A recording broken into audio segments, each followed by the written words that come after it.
Good morning, good afternoon, good evening, whenever you happenstance into this Truth Bomb Riff and a growing audience. So, thank you for all the new subscribers. We are generating some really incredible information.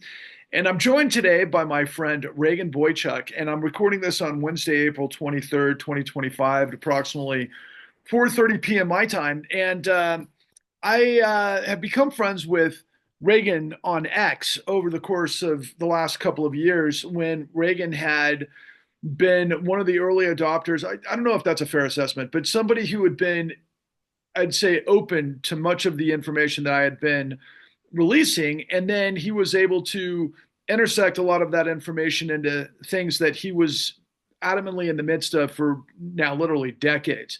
And to give it further context, my friend Reagan lives in Alberta, Canada.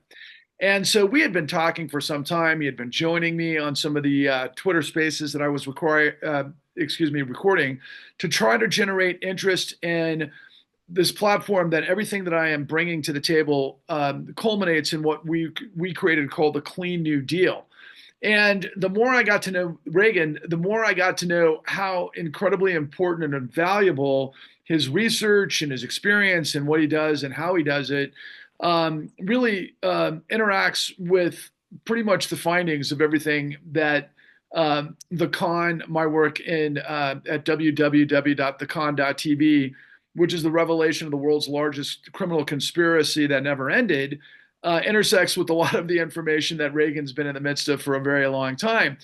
And Reagan, I've been wanting to talk to you because you've been sending some amazing information. And to further kind of clarify for the audience, the last time we had a public dialogue was in the aftermath of Trump's immediate tariffs in Canada.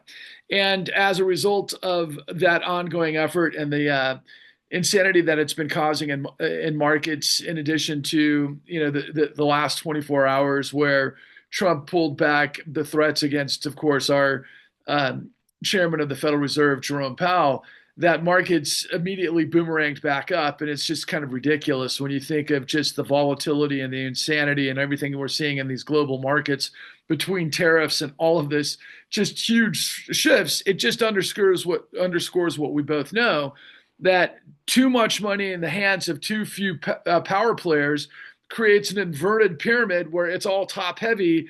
At any moment it can collapse on everybody who's not a part of the up here world, because what you and I have both discovered is that the up here world is literally guaranteed.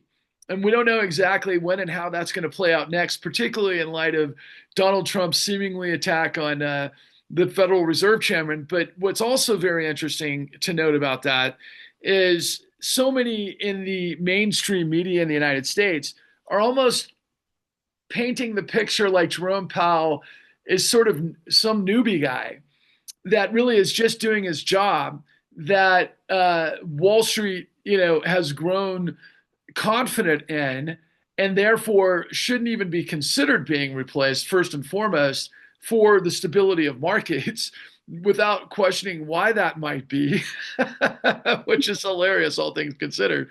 And then further to that idea, given what we know and what you've seen me reveal, and we'll get to at some point in this conversation about really the backdoor channel of the Feds guaranteeing what has turned out to be a global racketeering enterprise that's created this inverted totalitarianism that we're all under the thumb of worldwide. But you just happened to send me an email also, or I should say, an article that came from none other than Nathan Tankis of MMT. And I know Nathan, and I've been trying to tell Nathan years ago, actually, about the con that he didn't see in all of his analysis. And I know some background on Nathan, but it's fascinating because I haven't read a lot of Nathan recently. He's a highly technical writer, and he's a smart guy, and he knows all the traps of all of the plumbing and everything that happens within the economic structure, particularly as it relates to MMT and the Federal Reserve. But the article reflected what I think is a very incredibly important question, which is Elon Musk's Doge initiative at the Treasury and how that works out technically, but to what end? And before I let you riff and kind of go with it, and then we'll kind of create some sort of balance to this conversation as we roll forward. But the first thing that popped into my mind when I found out about a month ago that Doge had infiltrated the Treasury, it was happening. The corollary was happening at the exact same time they were taking over the DOJ, the same time they were taking over the FBI, the same time they basically pulled a coup at the Pentagon. And I'm talking about the Trump administration. And many people might be like, well, that's what the American people voted for by the 2 million vote margin. That, of course, was stolen anyway. But that being said, because of what we've learned about suppressing votes. But that being said, when you think about, they went directly after the payment systems and directly after the guns and the law right away within the first, like, literally eye blink of being in power. At that point, because I had already known, that they had secured Congress, they already had the Supreme Court right away. Like I had been talking about for now years and years and years, that you've been paying close attention to. I say corruption births and fuels fascism. And so suddenly there we were a month ago looking at this, right? And now everybody's caught up, around. I mean, not everybody, but let's just say tens of millions of people, because of, like, literally disappearing people off the streets of the United States. The administration not paying attention to appellate court orders, not to mention the Supreme Court 9-0 decision. And oh yeah, it's fascism. Oh wow, really? You're surprised. But that was a long ramp up to, my God, dude, if Nathan Tankis is, thinking about sort of the technical aspects of Doge's infiltration of the Treasury payment systems for absolute control, of course. Why would you take over the entire United States' payment systems through the Treasury? And then you have a hedge fund billionaire, Scott Bessent, as the head of the Treasury, right? Okay, that's another interesting component because he's the hedge fund guy, right? Basically, what I'm saying is all of our worst forecasts, all of our worst forecasts have become exactly what we were talking about, but even worse because of how fast it's maneuvered. And now here we are on this date, once again, April 23rd, 2025, where markets, I think, boomeranged up 1,000 points today. We'll see what happens tomorrow. But again, it will collapse on the working class and the world writ large. That's not that top 0.001% that we can guarantee is being guaranteed by everything that we bring to the table. So on that note, I'm going to try to let you go on for quite a while, unless I steer every once in a while, but I want to hear how you respond to that long ramp up. Well, I think that's right, that what we're seeing is disturbing, and what we're not seeing is anyone who has an explanation. True. Nobody has a mental model. Nobody has an understanding. They're stupid. They're stupid. They're also stupid. Well, that's a clue that there's something wrong with your perspective. You're not grasping what's going on. And me and you, I've learned from you banking and what happens and the crisis and what's going on. And so it's not so mysterious. And the other thing this has led me to do to make sense of what's going on is to go back in history. And that's the other thing that'll ground you in these uncertain times of crisis. Is very similar things have happened in previous times where the U.S. starts trade wars with everybody, with tariffs in the 1890s that led to imperialism. And it happened before in the 30s. And I live in Alberta, where we have all the oil right next to America, and nobody ever talks about it, but there's reason to believe Americans might have been interested in 175 billion barrels of oil next to them. You know what they're talking about today? You know what they're talking about today in the United States media and yesterday, and Jon Stewart, among all people? They're now recognizing that, oh yeah, we get 25% of our energy from Canada. What did you just say? I mean, of course, Canada is the primary source for energy for the United States, outside of our own production, of course, but yes, foreign. And so I think the best way to make sense of what's going on, both the seizure of power domestically and then racing head top speed towards global recession. Yeah. trying to piss off as many people as possible, trying to hurt as many people as possible. There's something like $9 trillion in federal debt treasuries that have to be turned over this year. They're going to put them on the market and ask who wants to buy them, who wants American dollars now, and it's going to create a crisis. Yeah. And they want it to happen as soon as possible, so they have as many years left in the first term before they have to bend the rules to shape the crisis. And a lot of the AI and the Musk control is about imposing rigid, ironclad discipline. There's going to be pain felt no matter what, no matter how many people are starving to death or living on the street. The rules are going to have to be paid. If the people on top are going to get sorted out, are going to be back on top, then the rest of us are going to have to pay. And I think that's the hopeful part of the Clean New Deal, of understanding the criminal nature of banking, because we're about to get hit with the business end of that criminal enterprise. The recession, all it means is those bankers refuse to hit the button on their keyboard. They will not create money out of thin air, and they're going to stand there refusing to hit the button on their keyboard until enough pain has been felt by enough people that enough has been given to them that they're willing to start sharing it again. And Wow, if we can stop them, the alternative is debt relief. It is freedom for the public. It is rejuvenation of the domestic economy. That's what every society's done throughout history. But I don't think the new King Trump plans on a jubilee to forgive everyone's debt except his cabinet members and their peers. But it's going to be paid by us. Himself. Absolutely.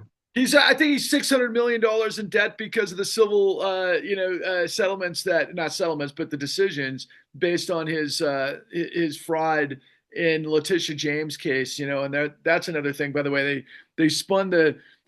This was the most amazing thing to me last week.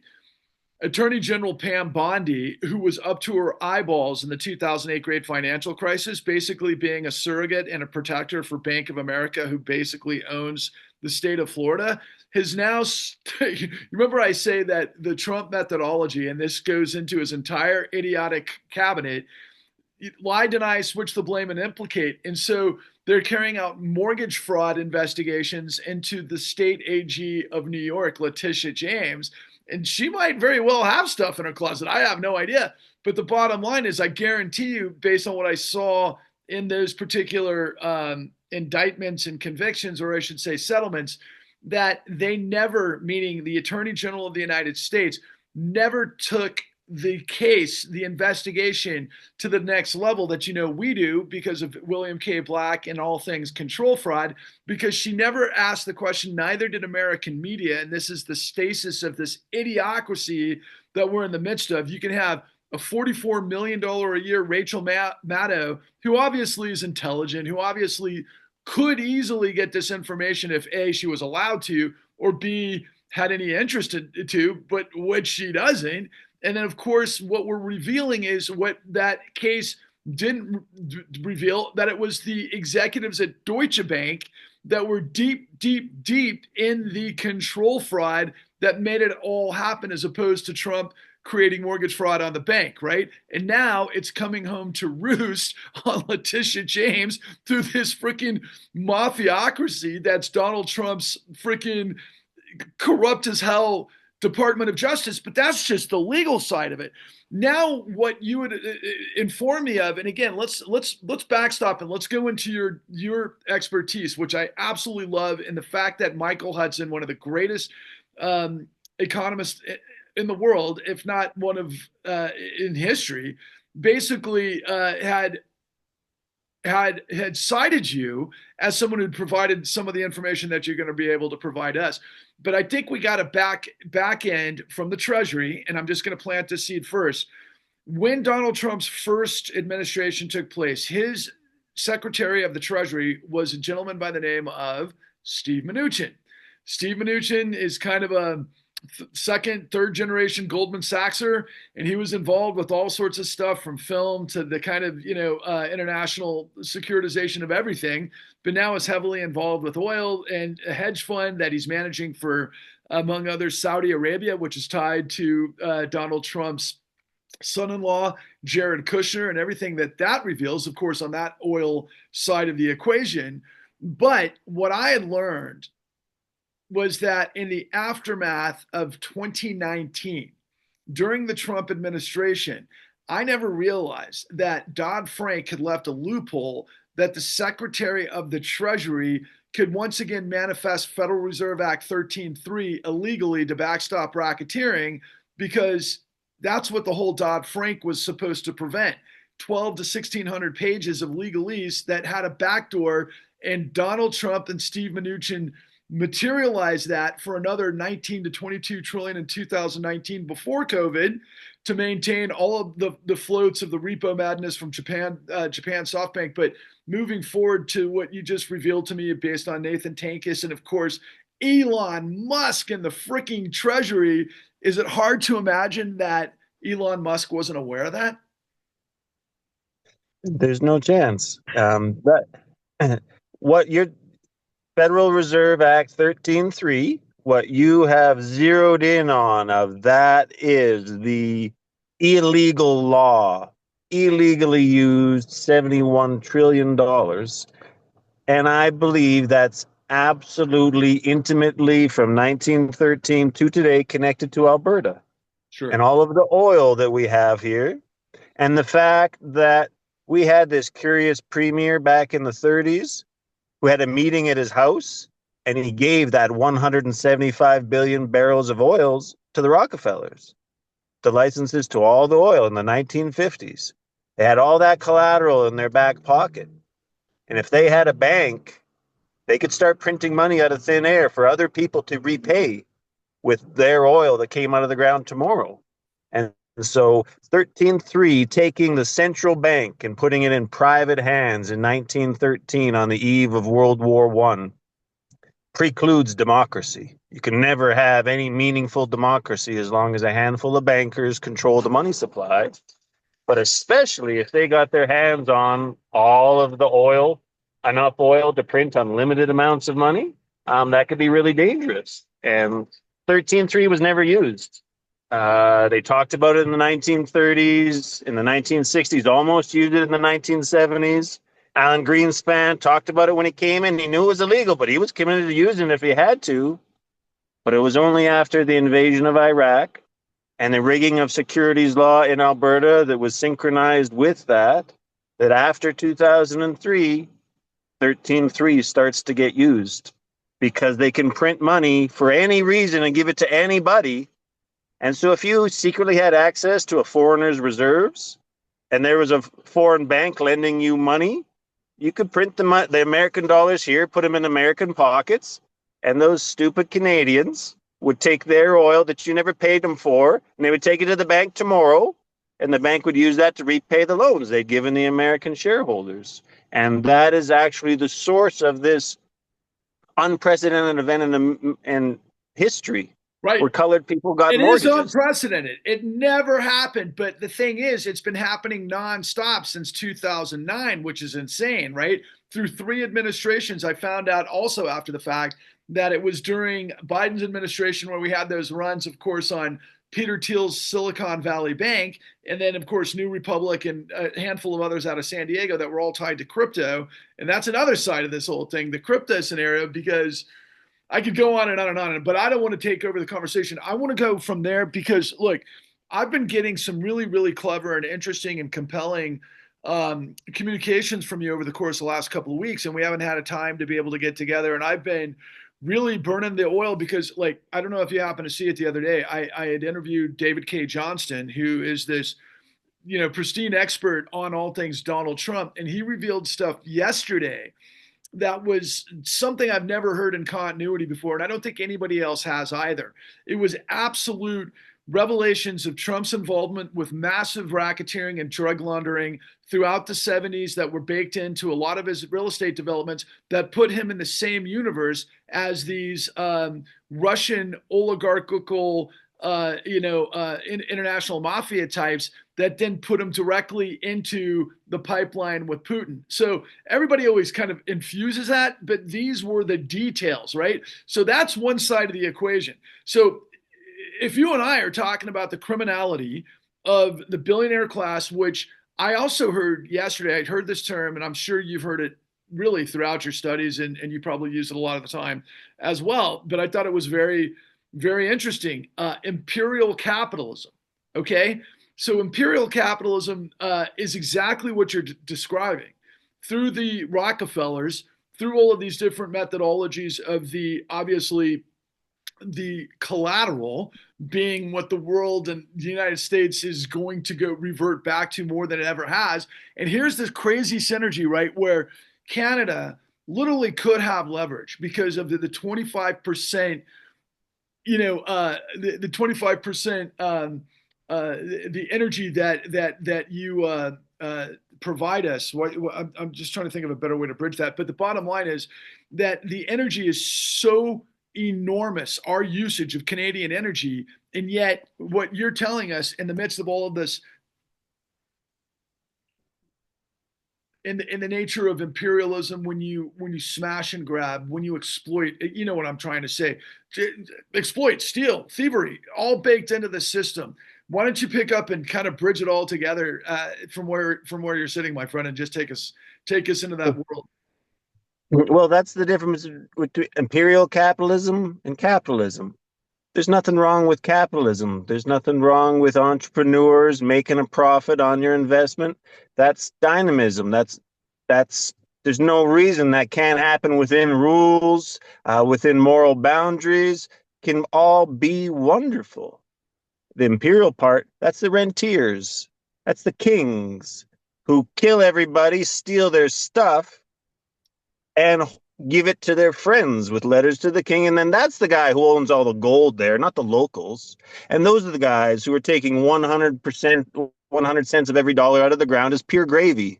And then if you also have a bank, you're conjuring all that. And so that's where the real money is that collateral. And that's what Alberta and Canada has. It's a lot of that collateral. And it's available to a British empire, can use that for its banks, for its purposes, not for the locals, not for development here, but their own. And that the control of that oil has never been in Canadian hands. We were a British colony, and during World War II, we signed a treaty at gunpoint with the Americans and became an American colony in 1940. And that's why you get so much of our energy, and we don't use any leverage because we're not free to. You take our oil, you don't pay us for it. Then you use our banks to also borrow $160 billion a year for oil you don't need the money to produce. And you put that money in your pocket every year. And then tomorrow, us Albertans dig up our stuff and give it to the bank to repay your loans. And so you have us over a barrel. And it all comes back to letters from the king. This whole separate part of the economy, rentiers, these imperialists, these lawless criminals who have more money than we can even make sense of, it all comes back to one thing: letters from the king. They have the resources of a grand scale we can even fathom, or they control a bank. They have a letter from the king that says they can create money out of thin air, just like the sovereign, the state, or the king. And that's what a private bank is. It has a letter from the king, and that's what a rentier is. He's got a letter from the king too. You put those together, we got real trouble. And it also makes any sort of boundaries impossible. That was the good thing about the gold standard, is that it tied economic finance to reality. There was a certain pile of gold. You had to trade it back and forth. And so it was a zero-sum game, and it put a limit on the craziness. Nobody could get 100 times stronger than anybody else. But if you don't have that, you can't conserve, you can't stay within boundaries, and we're going to wreck ourselves. And that's the ultimate root of cryptocurrency. That's the fundamental shift in reality. That's what's happening. That's the difference between a dollar and a Bitcoin. A dollar is based on something solid. It could be a lie, or it could be a piece of gold. It's hard to sort it out in real time. So true. But Good it's point, by based. the way. The lie being the securitization sausage that goes into the pipeline that people don't understand, that creates this value that has nothing to do with the actual what is that term actually? Well, the real market value. I mean, because it's yeah, Most of that money circulating at any given time, a lot of it is credit yeah, conjured from the future that has to be repaid. right, And you're just chasing that. But the fundamental difference between cryptocurrency is it's not based on a stock. yeah, It's not based on resources, something tangible, which are distributed all across the planet underneath everybody. There's a mix of it, a complexity. Nobody's going to have complete dominance. But if you change that, if you went from a stock to a flow, yeah. a cryptocurrency is just electricity. It's literally absolutely nothing else than the power required to solve the equation to earn it. So it's a flow, it's energy, and it completely changes the relationship of money to reality. It's no longer tied to anything real, and it's no longer distributed across the world underneath all the people. It's that whoever has their hand on the spigot of that hydroelectric dam, that's collateral. That's the basis of the value of a currency. And they've been trying to change that since the First World War. That was after the First World War, Thomas Edison and Henry Ford proposed a cryptocurrency. They wanted to end the power of bankers and end the gold standard and use electricity, power, hydroelectric dams, things like that as real long lasting value to serve as collateral for a currency. And they thought they could take power away from bankers and have world peace, or so they said. But 100 years later, that's what cryptocurrencies are. They're just a straight ahead, they're all hype. There's nothing to them. And one of the great things about them is if you happen to own a little country like Canada, it has 175 billion barrels of oil and a lot of natural gas that you can steal for free to run crypto farms, to mine bitcoins, to fill well, that's quite a comparative advantage where you have free power for your AI, free power for your cryptocurrency. That's a dangerous thing. And Americans have their hand on that spigot. Canadians, we don't we're not in control of how much you get our oil, how much we charge. And so that's a dangerous thing. And that's the fundamental shift. That's what's coming. The cryptocurrency strategic reserve, that is where they want to go. And if America's going to go bankrupt, if they're not going to be able to refinance their treasury bills this year because nobody wants dollars, then maybe they go to a dual currency, like the free silver days where the silver and gold back the dollar. Maybe this is America's hemisphere and they use crypto and the dollar. Dollars for the foreigners and cryptos inside. And well, they could probably make that work for the billionaires. It's going to be hell for the rest of us. Let me insert a couple of questions here because you've definitely tapped into some things that I've been thinking about. But again, so look, when I look at crypto, I think of the very intriguing timing of its launch with Satoshi Nakamoto, right at the time of the great financial crisis. Now, I was aware of all of the blockchain technology and the thought processes that were going in to the Bitcoin and everything else that were developing in the 80s around universities and specialized scenarios. So it had been around for some time, right? And then suddenly it kicked off because somebody in the know, and I've seen a lot of, and I'm just speculating, I'm just talking about things I've read here and there. I'm certainly no expert in all of this stuff, but I want to try to bridge this to my question. So Satoshi is this, behind the scenes not Machiavellian, magical character that is somebody that is kind of a placeholder for somebody who knows how to make this happen and made a move on it immediately where everybody started in that world, in that universe, to start to go that way, to develop, the technology that would go into the mining and so on and so forth that we've seen for the last 15 years. Okay, but the timing of it I always found was fascinating, right? Because obviously the global markets were in a free fall based on what you said, the lie But at the same time, we know that the productive capacity of the United States and the world writ large has to be tied to natural resources and also labor and also intelligence and nuclear weapons and a whole potpourri of things that make value what it is. So when you buy the dollar, when the dollar is got fiat, it's not just a piece of paper. It's a currency and a modicum of exchange that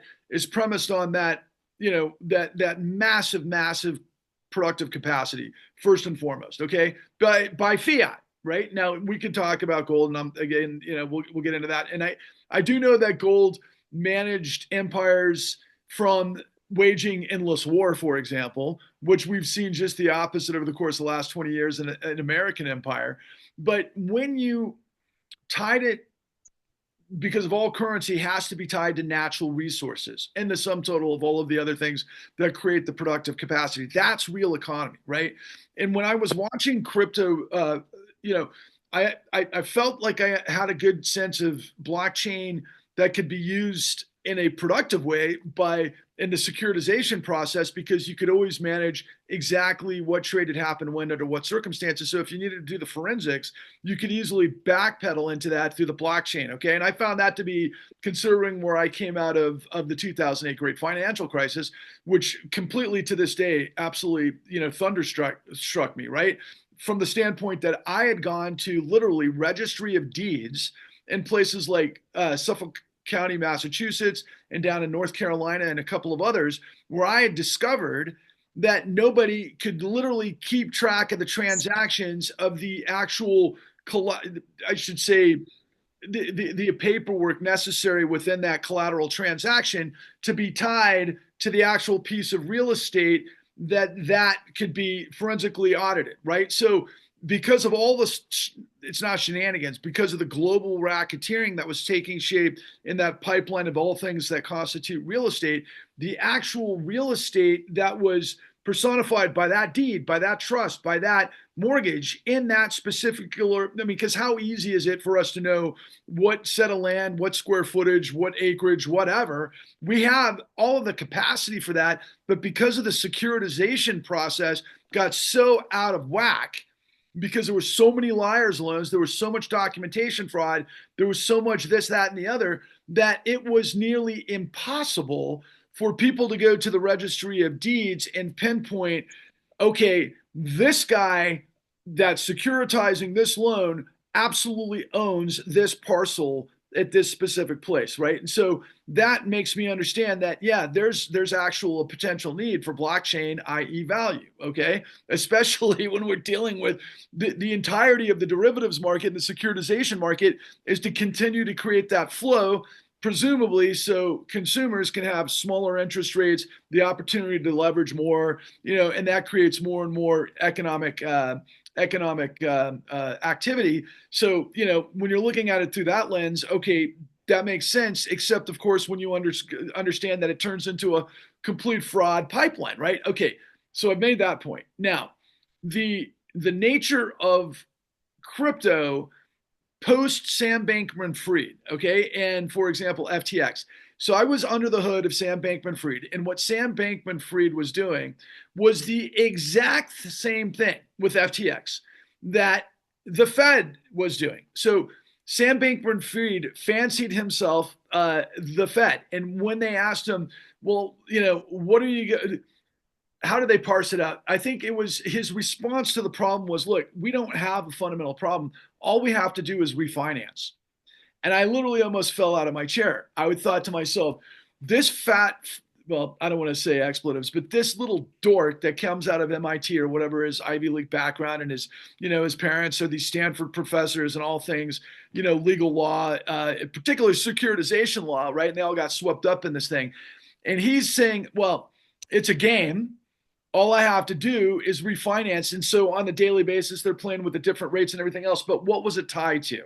It was tied to the full faith and credit of whatever frickin' Sam Bankman-Fried said it was, okay? And his internal scope, which made it all bullshit. So when it completely blew up, what did we find out? We found out, among other things, that the general counsel, the top attorney who oversees all the legalese of everything that takes the shape of, what that company does and why they do it, and is the guy who's supposed to be accountable, particularly in a bankruptcy, right? And I'll get the bankruptcy part's really funny too. But that guy literally came out of, I shit you not, Sullivan and Cromwell. Okay, so what's the big piece of Sullivan and Cromwell? Well, Sullivan and Cromwell is the Wall Street anchor law firm that created the CIA for one. Okay, and they they, as it turns out, had also a partner, this guy by the name of Raj Cohen, that I happen to find out all of this information because of research and everything else. But Raj Cohen was a general partner of Sullivan and Cromwell, and it was the Federal Crisis Inquiry Commission that was talking to him about why the Federal Reserve Act 13.3 was able to be expanded. And he said, I shit you not, and I've got it on my on a white paper that I put on the Clean New Deal website at thecleannewdeal.org. All you have to do is look at the white paper, and it goes to Federal Reserve Act 13.3. It has his 3.5, 4 hour interview there where he says that Wall Street did not know how deep the derivatives fraud went. That's why they expanded the bubble to the 29 trillion, then 33 trillion that we got from Randall Ray at MMT. And I use that to underscore those guys, the CIA law firm that represents Wall Street interests, that's Rockefeller and all of this, let's call it imperial capitalism over the course of like 100 years of what we're talking about, literally was involved with the largest racketeering enterprise in history. And oh yeah, he was there to answer questions by the government. As it turns out, the guy who was the FCIC chairman asking questions was Pam Bondi's brother. Okay, and he's running for the head of the what's it called, the Washington D.C. bar. Okay, now that's another like what the fuck. So ultimately, okay, so you've got all these players involved, and then you've got, and to finish the point, and now we got to take it back to you, and I'm just going to listen. And I'm sorry for the long setup, but seriously, Sam Bankman-Fried crypto is now looking to get out, just like what's his name from Binance. You know, he's going to get a presidential pardon because Trump is up to his eyeballs in crypto. But if you look at so I made the whole point to show that crypto doesn't have any value, except here's the question, given everything I said. When you've got Russia, when you've got China, when you've got Brazil, when you've got South Africa, when you've got India, i.e. the BRICS, and I did it not in the right order, right? But when they are kind of hedging potentially for a new global currency, and then we also know that the Russians have been laundering immense amount of money through crypto for a very long time, right? And now they'll put that into a lot of real resources around the world, but it comes from real resources. Now, in the case of Putin, what they're just extrapolating, exploiting, just like you said in Russia, the natural resources that they're trading on open markets, and then they're flooding it into Western real estate in the city of London and New York or Hollywood films and that sort of thing. So I've laid out kind of this big construct. I can't wait to hear what you say about it because I'm still kind of like, when it comes down to this, right? The global reserve status by the United States appears to be on the verge of potentially falling faster than I had ever thought because we saw the bond market and the bond ratings hit the floor. Nobody's going to buy those treasuries that you're talking about. By the way, we knew that was a problem last summer because China wasn't buying them. So I'll stop there. Paint the picture of your reaction because does crypto actually have value considering what I just laid out? Absolutely not. Blockchain does. You're right. Double entry bookkeeping is about the most amazing discovery in human history. It is the key to just about everything. No criminal can escape it. They despise it. It's the worst thing on earth. So blockchain, that sort of record, double entry bookkeeping is wonderful.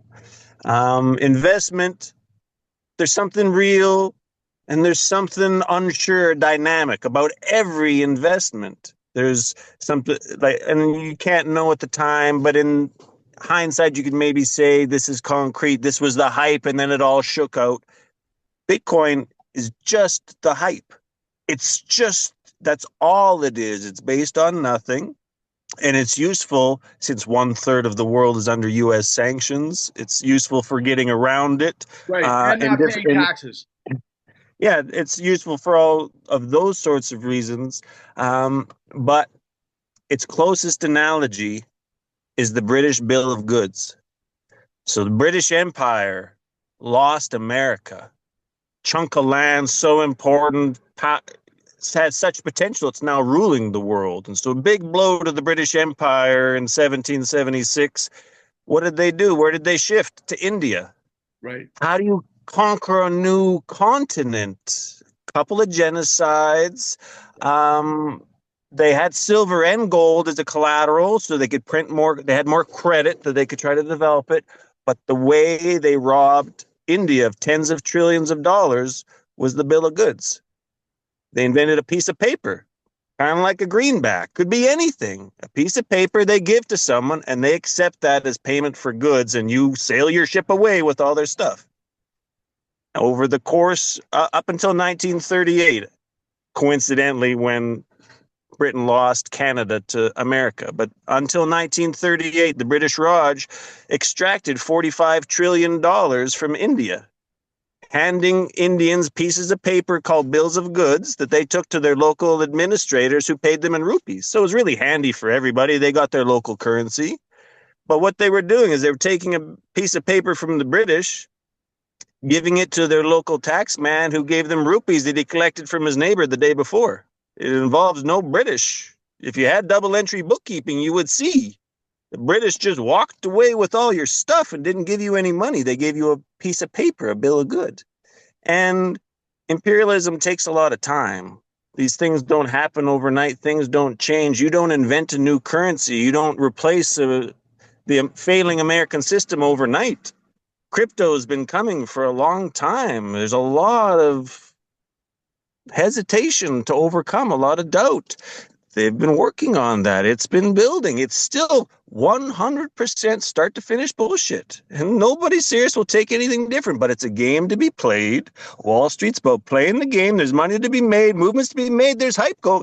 But when the shit hits the fan, it's even worse than gold and stuff. There is literally nothing, and nobody can compete. But despite this little head start, you and Musk and Ivanka have, everybody's got a cryptocurrency. Nobody else has Alberta, free oil, free energy they can steal to create it. And so you can play that game, but you're going to lose because you're going to be paying for electricity to mine this stuff while the Americans are just stealing it and printing it and whatever else. And so it's a game only they can win.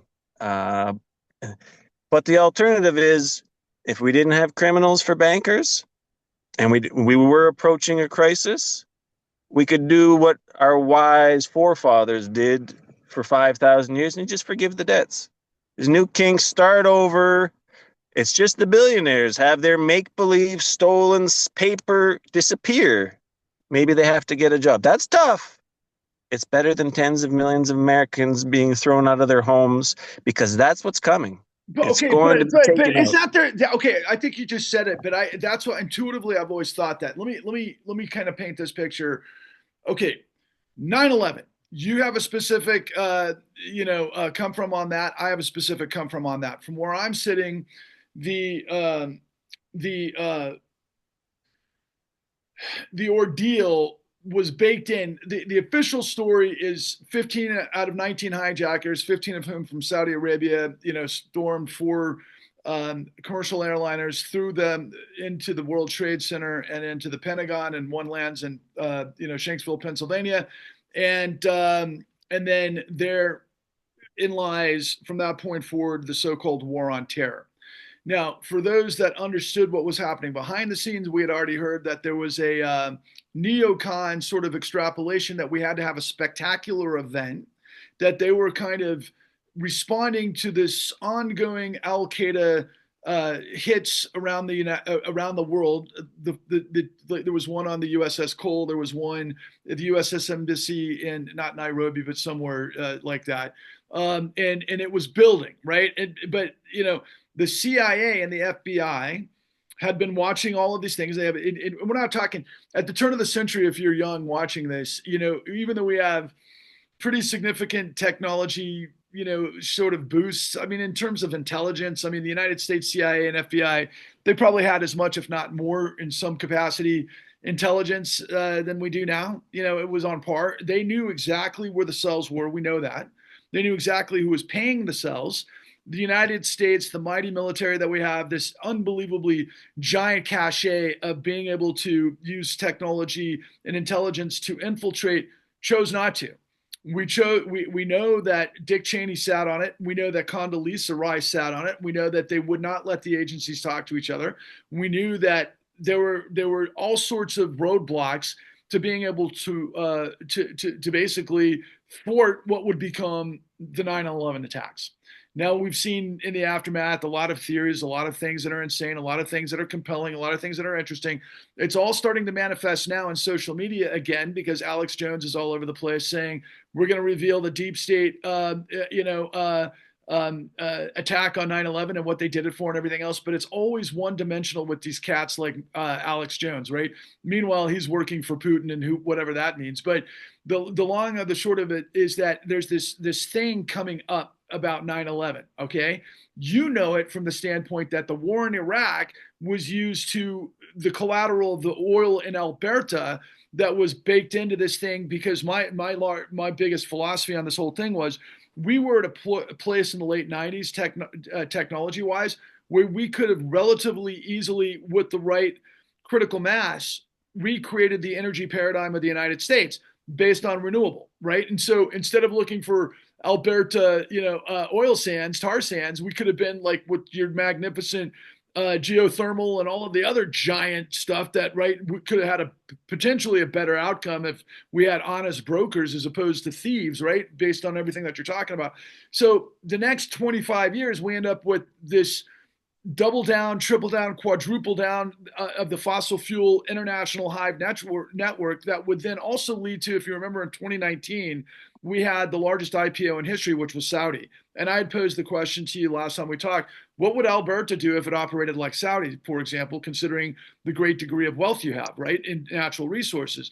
I'm just leaving that there to linger. But what I'm saying, where we are at this moment in this critical, weird scenario, because we know that, okay, 9/11 never got fully resolved for what it was, okay? And I'm not talking about the truthers and the way it was collapsed and they put dynamite on I'm not even entertaining that. I'm just talking about the facts of what we know, right? We had 24 years of war after the fact, which is military, industrial, and financial, and a lot of other things, and imperialism, quite frankly, right? Not to mention chaos all over the world, because that's the way this system operates.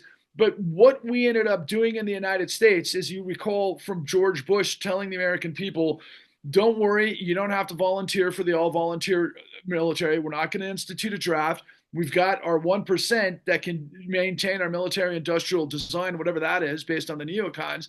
He didn't say exactly that, but that's what he was projecting. And meanwhile, he was like, buy. Okay, here comes the housing scenario, right? We can flip, they created this false economy because of liar's loans and people basically rolling loans all over the place that created this $4.5 trillion housing market into a, 900 trillion, $800 trillion global catastrophe that falls just as significantly as the towers on 9/11.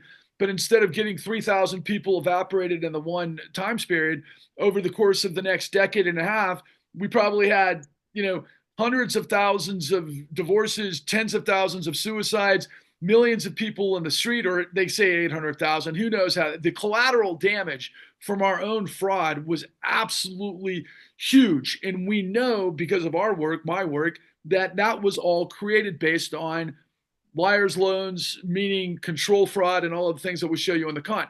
What I'm saying to you is the bad guys have been playing the bad cards on the rest of the American people, or the world for that matter, for the past 25 years. That goes without any argument from anybody who's been paying attention to what the world is, right? And so here we are in 2025. What you just said made me think that this was the end game the whole time, that it's one calamity after the other that has the people that become desperate, vulnerable, quite frankly, impotent to be able to fight back because they don't have the information. And what happens simultaneously? The billionaires get more and more and more and more. And what do they do this time around? Like we opened up the conversation with, Elon Musk got complete control of the treasury? Are you kidding me? So take us home, brother. Well, I think all of these things are like what Madeleine Albright said. They're worth it. 9/11 was a stiff price to pay. George Bush and his friends were willing to pay it. It was necessary to go to war. You can't pass the Patriot Act in a time of peace. You can't make 8 million Americans homeless without a crisis. They don't, Trump does not seem to be afraid of crisis, of collapse. I think they win that game. I think it's us that pay. It's not any stretch to say they knew 9/11 was coming and they stood and watched it. And it's not the slightest bit surprising because they knew the same about Pearl Harbor. British intelligence, the British government knew all about Pearl Harbor. They had the plans and they sent their top spy to America to warn them. They wouldn't meet him. The FBI didn't want to see him. Instead, they met at the Rockefeller Center, and Herbert Hoover told him to go get bent. He didn't need his help. Get out of here. Wow. So they could stand by and watch Pearl Harbor happen so we can take the gloves off and get to work. Right. A main theme of imperialism for 150 years is don't start the war. That's the bad guy. There's no way getting around that. But there's a lot of ways to force someone else to take the first move. That's And right. if you can do that, then you're the good guy, no holds barred. And that's what's so useful. That And that's what they double September and 11th, triple and quadruple down on. So look, you have a worldview, and you're from Alberta, and yet you understand that we are at the precipice. Regardless of anybody who hears this that might be authoritarian, not authoritarian, but authorities in specific things, and want to, try to poke holes in this free, this free conversation, right? We're not really worried about a lot of the details because we're not here to sell you that we're experts on everything that exists for 9/11, right? I don't want to go down that hole or the JFK assassination or whatever else. What I can tell you and what I can say without any reservation, and everybody knows this. First, we've always had authoritarian power throughout history, throughout civilization. I mean, the last 5 years, you can point a marker at it from the pharaohs through the Middle Ages, and of course the aristocrats and so on and so forth. And they all operate a specific way.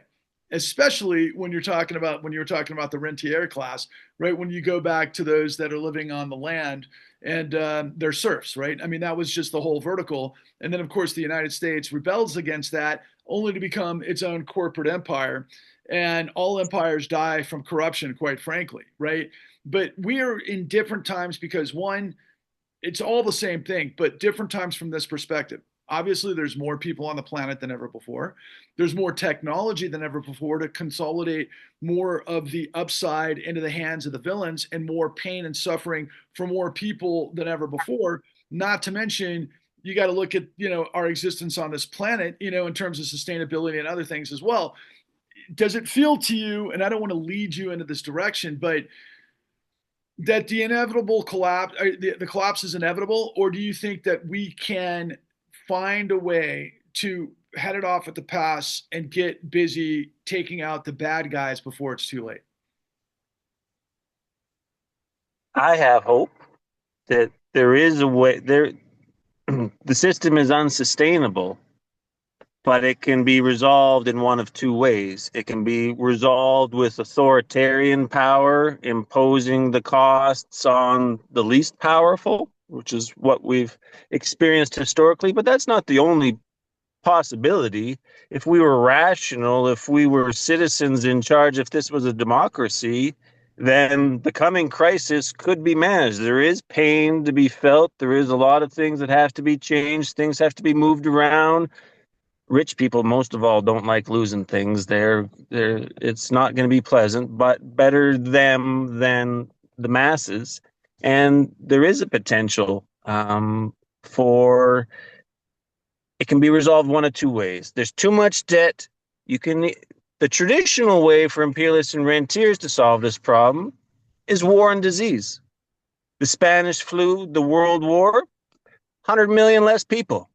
That's 100 million less people on the denominator of the king's wealth. There's 100 million less people living on top of his stuff. He's in better shape. Then he lends money out and everything gets you get in a big deep hole and can kill a lot of people. Or in Second World War, that's one potential. 30 million people have died from COVID. There could be worse things happening. Public officials don't seem to be concerned. That's one way to solve this problem.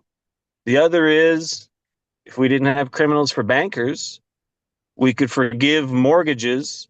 Everyone has an extra $3,000 of walking around money in their pocket every month to buy stuff, fix things, rejuvenate the economy. And it's just numbers on paper that disappeared from some asshole's balance sheet. That's the potential, the alternative of understanding how things really work. And it's just a handful of criminals that literally have more than they know what to do with, that will literally kill us all as fast as they can. But the alternative is you can literally print money out of thin air, use the resources that are underneath all of us to sustainably manage things, take care of things, and debt does not have to be paid. It's not more important than human beings, an economy, a future. No one will tell you that. There's no one in the media will say that. No banker will admit it. No politician will dare say it. But we have 5,000 years of history. We get into these binds constantly. You grow and grow and grow, and then something bad happens and it doesn't work. Something bad always happens eventually, and there's two ways to solve it. You either kill people or you forgive debt. When it comes down to that's the choice. And unless we get back control of the levers of power of government, then we're not going to get the ones that get to make that choice. And that choice is coming up real soon. And they're scrambling for those levers. Musk and Doge, they have all the levers in their hands, but it's precarious. It's criminal. It's secret. It is extremely vulnerable. It's it could biblical collapse. at the moment. It's biblical. That's what it feels like, man. And I'm not a biblical guy, right? I mean, but my point is, it's like how many freaking metaphors, or I should say, biblical texts kind of project just the evil that men do, right? I always liken it to, and you've heard me say these types of things before, but, one of my favorite films of the 90s was The Usual Suspects, when it was proclaimed the greatest trick the devil ever played was to convince the world he didn't exist, and then I mean, the Rolling Stones laid it out brilliantly in Sympathy for the Devil. Please, let's see.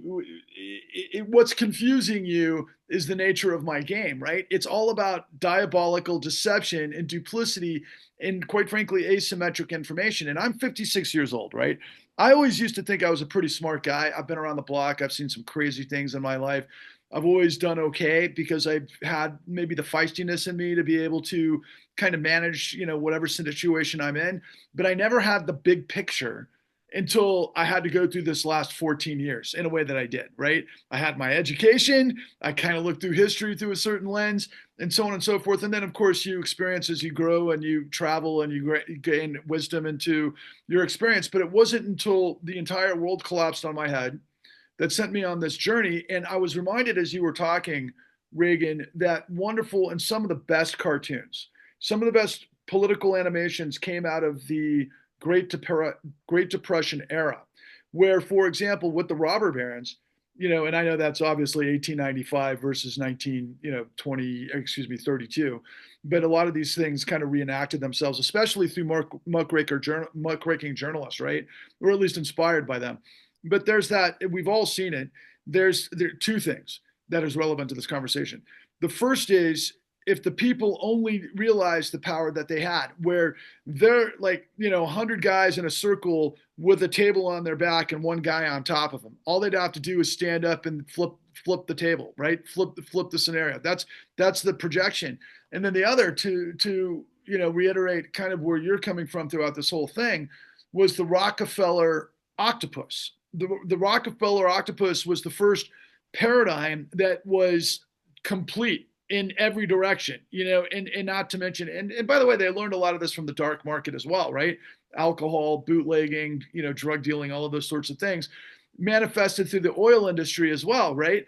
Basically buy the politicians, leverage everybody, do the types of things they're talking about through the thievery corporation, that enables these things. And let's not forget and I can't speak to the clarity of Canada's evolution as clearly as I can, except for battles between the Americans and Canadians at the beginning. But American so-called manifest destiny just steamrolled anything that got in its way, right? It was just by any measure. I mean, it was like take what you can get, exploit what you can. There is no sensibility of anything. This is all you getting what you can that would just bulldoze what would become the United States, right?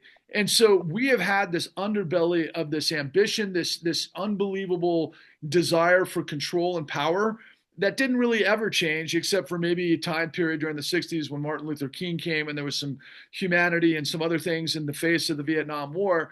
And I could go on and on and on. But man, at the moment, when you were talking about the solutions and what could happen and the choices of the guys on top that have complete control, whether it's us or them, the first thing I said in my first film, 413, Waking Up the American Dream, that set the table for everything, was I'm not expendable. Chances are you're not either. And also I said, my partner in this whole ordeal said, listen, if you can figure out how we went from of by and for the people to of by and for the corrupt corporation, I'm in. And we've done that. And so the last question I'll ask to you on that point, unless you want to continue further, which I'm happy to do, if there's any points that are stewing in your mind, because I would love to hear them. But you know as well as I do that the law is the only remedy if it's in the hands of the those with character and the integrity to actually uphold the law and have the courage, which sounds ridiculous, but the capacity for courage to execute the law against the power. That's what it comes down to. At the foundational basis of economics, Adam Smith, The Wealth of Nations, three classes of people: laborers, capitalists, and rentiers. Laborers, unions aren't a problem. Capitalists, profit, not a problem. It's the rentiers. And you're right. The rule of law is the difference between us and the jungle. We'll never have anything decent without the rule of law. That's the missing piece. That doesn't apply to rentiers. Those folks with letters from the king, those guys on Wall Street that apparently can do no wrong, the law, the courts, nothing seems to matter. No one can touch them. Those are the remnants of royalty. Those are the guys from before laws, and those laws never applied to the king or queen, never took away their stuff. And that's the class of society still tormenting us, still robbing us, is that tiny minority that gets paid in their sleep as interest on buttons on their keyboards or stuff they steal from nature. And applying the rule of law to them has only been done in America. But that initiative and that take no bullshitness that causes you to invade countries like Canada, 40,000 American troops occupied Western Canada a couple weeks after Pearl Harbor and built the Alaska Highway and all that. But that same sort of initiative was also used to rein in Wall Street in the 30s. That broke the link between banks and oil men and bought you some time. Alberta has reestablished that dangerous link. But it's the rule of law and the American model that shows it can happen. And that's what's missing all those other places. And it's that example that it has been done, it can be done, because the hour is late. We are in the middle of it. But the Clean New Deal, that record, those laws, the history of Alberta and Canada, understanding that, those are crimes. That's a good thing. They can be solved. It's not hopeless. It's not inevitable. It's not a law of nature. It's a choice. And either a lot of people are going to suffer and die, so debts get repaid in the near future, or we're going to forgive them, rejuvenate the economy, have a rebirth, choose a new direction. We don't even have to punish anybody. We can, thanks, you got us, keep it, but tomorrow it's ours and we act like we own it and we fix it and we go ahead together. No point. There's no time. You're never going to get any money from them. But if we smartened up tomorrow, it's probably not too late. And the alternative is really ugly. I'm going to finish with these 2 points because I've heard from Michael Hudson for now years, right? The whole idea of the Jubilee and where it manifested from going back to Hammurabi, which is interesting because Hammurabi was the rule of law. It really was the manifestation of the law. And I mean, we're talking thousands of years ago, right? But like you said, there was every time there was a new king or a new empire, well, it was a new king, I guess. And again, I'm not an expert in all things Jubilee, but the idea was you had to wipe the debt clean to start afresh because it just got out of hand. It got to the point where the rentiers would have so much that nobody could ever produce, and there would never be an ecosystem to where human society could actually functionally operate. And so, what you know that we have put together, and what I'm the only one that's speaking to, even though guys like Nathan Tankus should probably be very aware of this, even though there's a blind spot for them as well, is that we do have MMT. We don't. I don't want to go in all the details of how MMT finances our government in the descriptive activity that makes it so. But what happened in the aftermath that I revealed that nobody else does, except I did get it from Randall Ray, but I lock it into the con, right?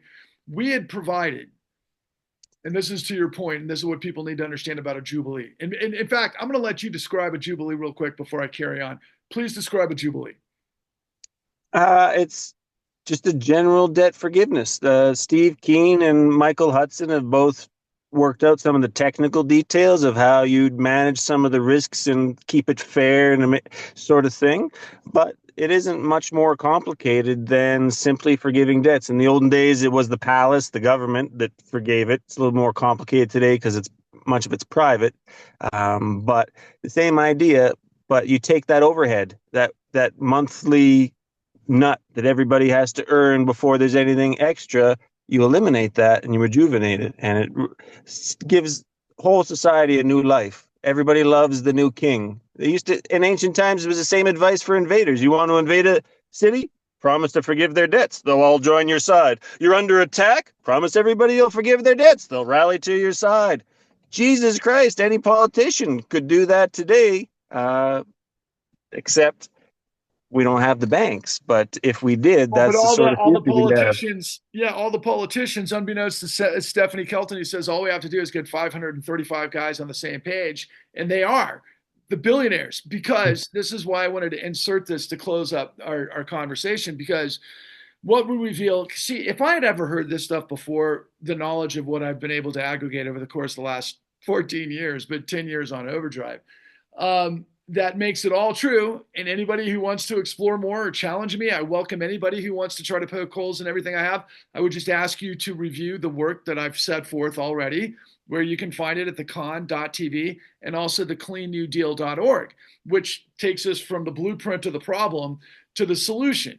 But what I would say to your comment about we could even let the guys that screwed us all get away with it, I personally want to take those guys down, just so you know. I do want to take back all the money of their ill-gotten gains. I want to make them an example, just the way the law is supposed to work, because that's the way the law is supposed to work. The way it did work, and what the world still does not understand, because the entirety of the cabal of media, the cabal of the ownership class, the cabal of government, that all serves this billionaire class, happened because of what it is that we're revealing to you. So in 2009, the world collapsed. It was 2008, but by the time we got to 2009, there was no liquidity because the owner class, the billionaire apparatus, the financial system, which we would later call too big to fail, walked across that path of what we call moral hazard, because the notion of capitalism is risk reward. The greatest ideas get to market, supposedly, see and eat, fill and eat, all of these types of things. But if you poison someone, you destroy someone, you kill someone, you lie, steal, and cheat, we have laws that are meant to make sure that, A, you're not supposed to do that as a deterrent. But if you do it, you do the investigation and you get caught, of course, you have to have all of your ill-gotten gains ripped back, and you have to go away either to prison or you lose your license. Okay. We just saw Letitia James do that, like I said at the outset here, with Trump's businesses. So everybody's like, yay, hooray, Trump's going to lose his business to do, business in New York, his license in New York.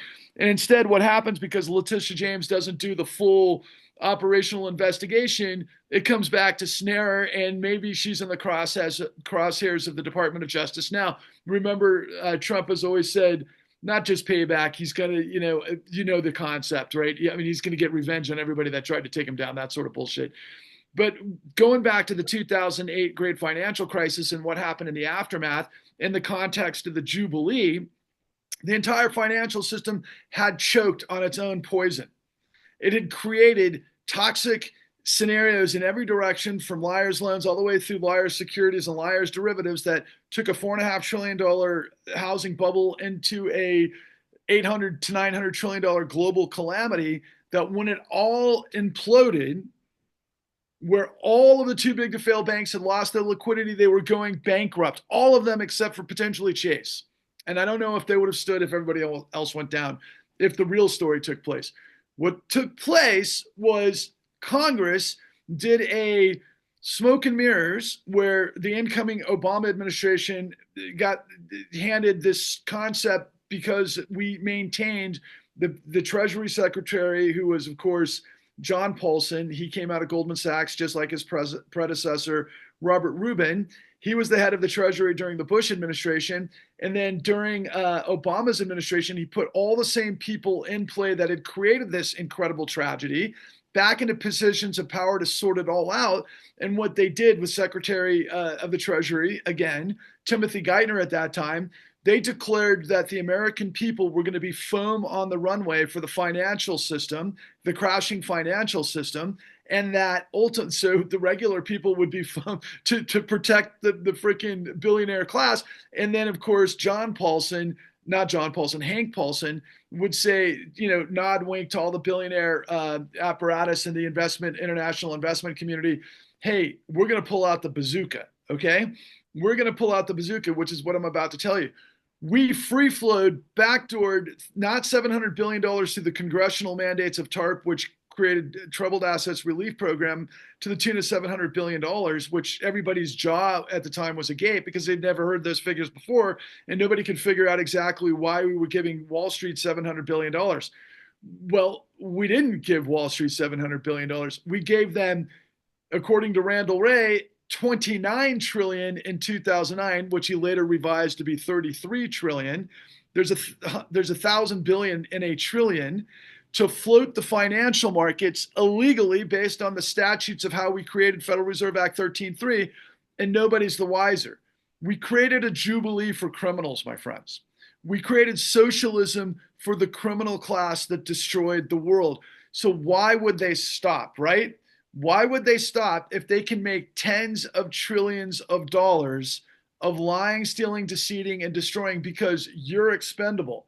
But my message to you and the rest of the world is, I'm not expendable. Reagan's not expendable. Why would you be expendable? But I got an idea who might be. Even Maynard Keynes thought we should euthanize the rentiers. And that's the choice. We watched the crisis happen in 2008. We watched 10 million American families lose their homes. We're watching it approach again. But it seems different this time.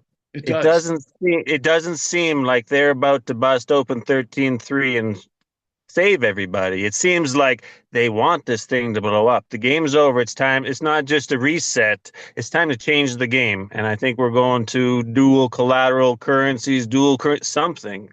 We are barreling towards a crash like 2008, except they don't plan on bailing it out. And they probably plan exponentially bigger, believe it or not. I think it might. It is. Yes. It is. It's hard. Nobody can wrap their head around it. There's no precedent for it, but we don't have to worry. I don't think we have to wonder if Trump has any hidden humanitarian desires of the 4-layer chess or whatever. There's terrible, terrible people in charge. and terrible things coming. And unless we smarten up, and I'm trust me, I would like to see the law enforced on such criminals. These are world class historical figures. But as a Canadian, that's beyond imagination. Only Americans can hold these people accountable. And if you do, the rest of us could too. And we'd have a fighting chance at a decent future.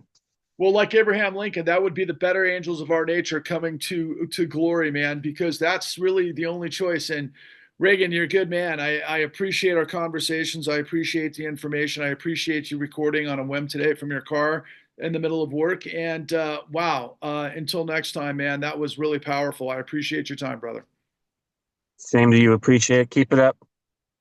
Take All right, care. man. As I like to say, onwards and upwards. All the best to you, man. I will post this as soon as possible. You take care of yourself, and I look forward to your next slew of emails, man, or I should say articles and so forth. But boy, am I blown away about all things Nathan Tankus and Elon Musk and what that. Yeah, dude, something is disastrously going to happen here soon. Thanks, man. I'll talk to you later. Right on.